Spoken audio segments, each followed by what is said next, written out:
Jabir ibn Abdillah radiallahu ta'ala anhuma is a young man who struggled immensely in the time of the Prophet sallallahu alaihi wasallam. His father is killed in Uhud, and Jabir radiallahu ta'ala anhu is left with a whole bunch of debt and 7 sisters to take care of. And he's the one who narrates this hadith about the most famous decision-making dua in Islam, which is known as dua al-Istikhara. And he says, كان النبي صلى الله عليه وسلم يعلمنا الاستخارة في الأمور كالسورة من القرآن. That the Prophet صلى الله عليه وسلم used to teach us to make istikhara with all of our affairs in the same way that he would teach us the Qur'an.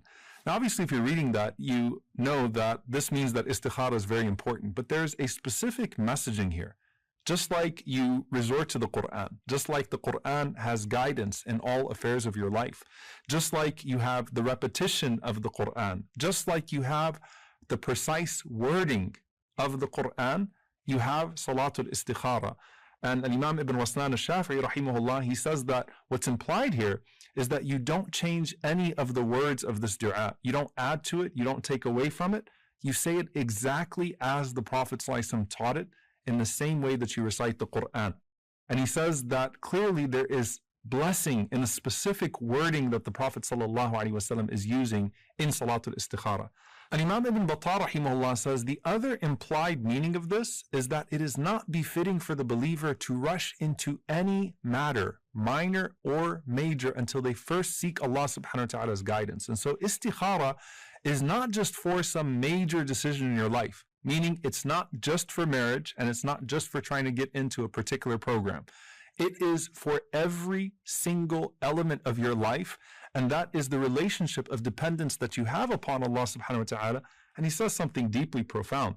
He says, so the Prophet sallallahu alaihi wasallam is showing us that the relationship of istikhara to the affairs of our lives is like the relationship of Qur'an to salah, the relationship of the recitation of Qur'an to every prayer.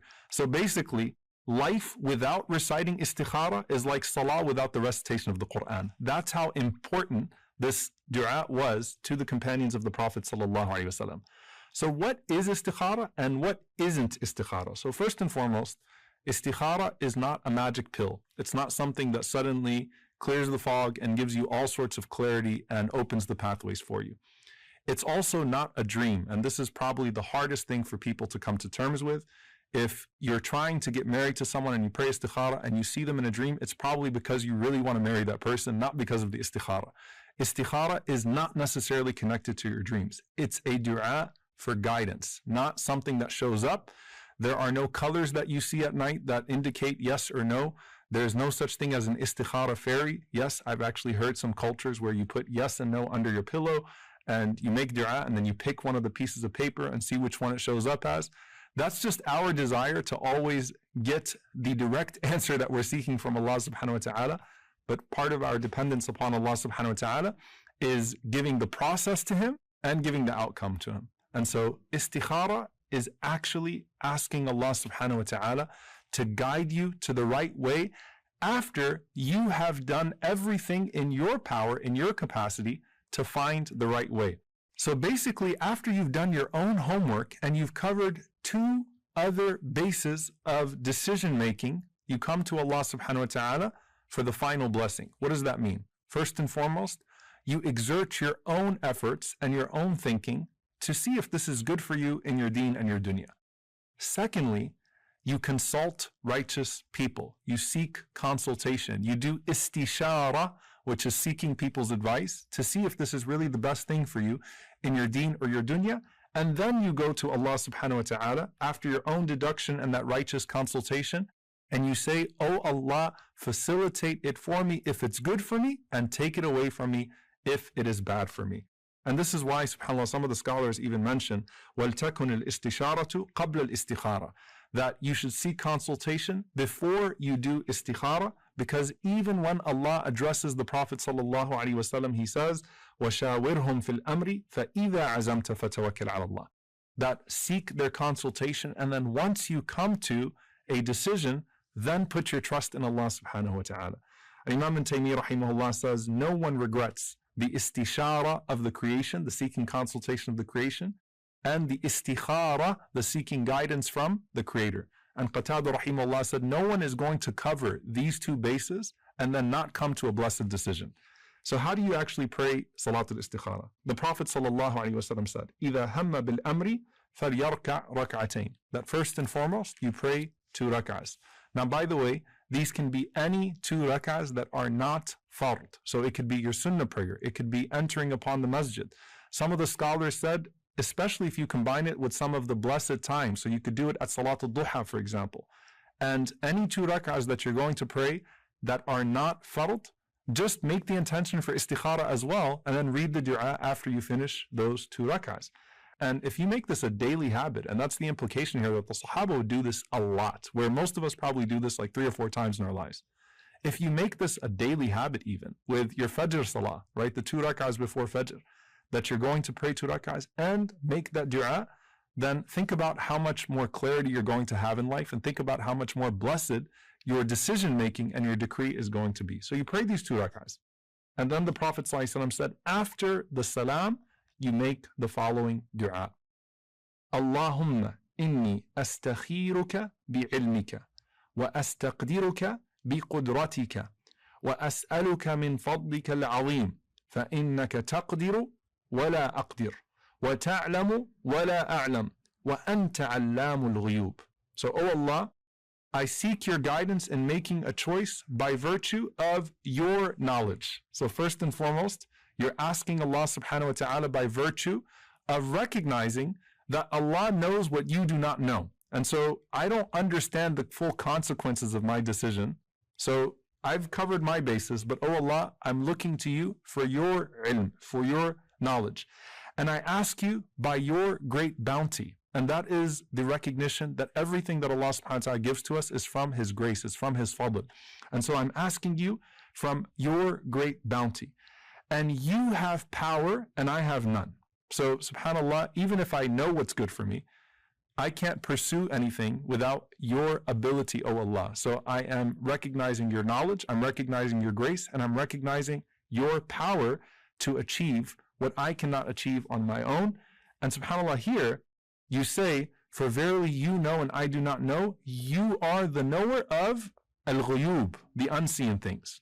Why is this so profound? Because you've done your homework on the seen things, but there are certain elements of even the seen things that you can't see. So, oh Allah, you know everything that I don't know about the hidden realities of this decision. And that's tawakkul, that's trust in Allah subhanahu wa ta'ala, because things can check out 100% through the first 3 bases. But here, oh Allah, you are Allamul Ghuyub. You are the knower of all hidden things. And then you say, Allahumma in kunta ta'lamu anna hadha al-amra khayrun li fi dini wa ma'ashi wa aqibati amri faqdurhu li wa yassirhu li thumma barik li fihi. O Allah, if in your knowledge you know that this matter is good for me, first and foremost in my religion. So my religion is the most important thing in the world to me. So anything that I want it to impact my religion positively.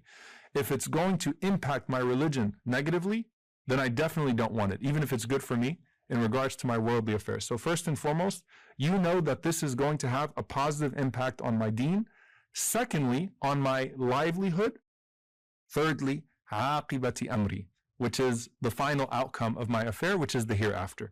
So, oh Allah, if you know that this is good for me in my deen, in my livelihood, and in my final outcome, when it's all said and done, aqibati amri, in the hereafter, then 3 things. Ordain it for me. So you ask Allah subhanahu wa ta'ala for the qadr of it, which is the decision. So ordain it for me. Secondly, make it easy for me. So make the process easy for me as well, O Allah. Thirdly, bless it for me. So the outcome, also, let it have barakah in it, O Allah. SubhanAllah, you're asking Allah subhanahu wa ta'ala for the qadr of it, for the yusr of it, and for the barakah of it, for an easy decision, for an easy process, and for a blessed outcome. But then here's the harder part of the istikhara. You turn to Allah subhanahu wa ta'ala and you say, وَإِن كُنْتَ تَعْلَمُ أَنَّ هَذَا الْأَمْرَ شَرٌّ لِي فِي دِينِي وَمَعَاشِي وَعَاقِبَةِ أَمْرِي فَاصْرِفْهُ عَنِّي وَاصْرِفْنِي عَنْهُ وَاقْدُرْ لِيَ الْخَيْرَ حَيْثُ كَانَ ثُمَّ أَرْضِنِي بِهِ. SubhanAllah, this is such a beautiful dua, and even if you say it 1,000,000 times, if you just ponder on every word, you'll see the blessing of it. In your knowledge, O Allah, you know that this is going to be bad for me in my religion, or bad for me in my livelihood, or bad for me when it's all said and done, then don't decree it for me. So take it away from me, right? And turn me away from it, which means do not let my heart become attached to it. So subhanAllah, you're not just asking Allah to turn it away from you, you're asking Allah to turn you away from it. Why? Because if your heart remains attached to that thing, then you're not going to have peace of mind. You're going to keep on saying, well, maybe there's still a chance. Maybe there's still a chance. Maybe there's still a chance. Maybe all the signs are not clear, right? So you're saying, oh Allah, take it away from me and take me away from it. And then ordain for me good wherever it may be, which also shows, I don't know where the next khair is. I don't know where the good actually is going to be. And how many times did we think that all of the doors were shut, only to find a door that we didn't even know existed open for us and have what was better for us all along. And then finally, أَرْضِنِي بِهِ, make me pleased with it, O Allah, because as the scholars say, فَإِنَّهُ قَدْ يَحْصُلُ لَكَ الْخَيْرِ وَلَكِنَّكَ لَا تَرْضَى بِهِ. It might be that Allah subhanahu wa ta'ala facilitates for you what's better, but you are not pleased with it. Now in the previous dua, subhanAllah, you ask Allah for al-rida ba'd al-qada, to be pleased after the decree, and that's in general. But here, even with something specific, oh Allah, as much as I want it, if you know it's going to impact me negatively, especially in regards to my deen and my akhirah, take it away from me, oh Allah, and then let me be pleased with that outcome. Let my heart, also have no connection to that anymore. And you'll see this, by the way, with some of the salihin, with some of the righteous, they spoke about this, that they wanted something or someone so badly, and then it was as if Allah subhanahu wa ta'ala turned their hearts away from it. And that could be a direct result of this dua. Now, the last thing I'm going to say here is, how many times do I do istikhara? Like, at what point do I decide that Allah has closed this door for me?